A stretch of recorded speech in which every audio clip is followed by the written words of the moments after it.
আসসালামু আলাইকুম রহমতুল্লাহি ওয়া সম্মানিত প্রিয় দর্শক, আপনারা জানেন যে আমি লতি রাজবাড়ি এক চাষ করি। তবে আজকে এই যে জমিনের ডাগা সাফ করছি, কচু গাছ থেকে এইগুলার ডাগা পরিষ্কার করে দিতে হবে। এই যে যেগুলো ডাগা পেকে গেছে, এই যে লাল হয়ে গেছে, ওইগুলো ডাগা পরিষ্কার করে দিতে। এই দেখেন এখন জমির অবস্থা, হালকা ঘাস আছে, এই গাছগুলো বেছে দেওয়া লাগবে এবং জমি পরিষ্কার রাখতে হবে, মূলত এটাই।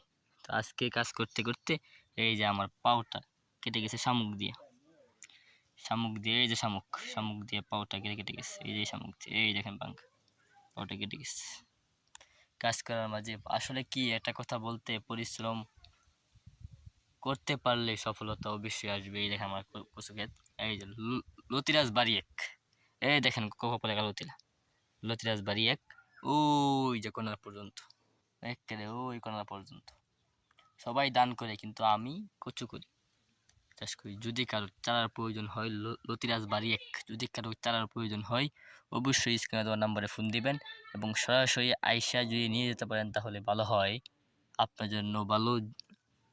জমি দেখবেন, দেখা পরে নিয়ে যাবেন, কিরকম ফলন তাও দেখতে পাবেন। এই দেখেন ফলন, যে ভাই ফলন আসে না, এই দেখেন আমি এই জমিতে দেখে, এই দেখেন ফলন, ওই যে এই যে দেখছেন, লতি বলে আসে না, ওই দেখেন 4টা 5টা করে লতি, এই দেখেন, এই যে দেখেন, এই যে 3-4টা করে লতি আসছে নতুন, এখানে কিন্তু তোলা হয়নি, ওই যে নতুন গাছ, মাত্র বয়স 1 মাস 10 দিন, 40 দিন, 40 দিন অন্তর হলো বয়স, কিন্তু চলে আসে হারভেস্ট করার মতন কয়েকটা, কিন্তু এ বাচ্চা দিয়া 10-15 দিন পরে হারভেস্ট করা যাবে।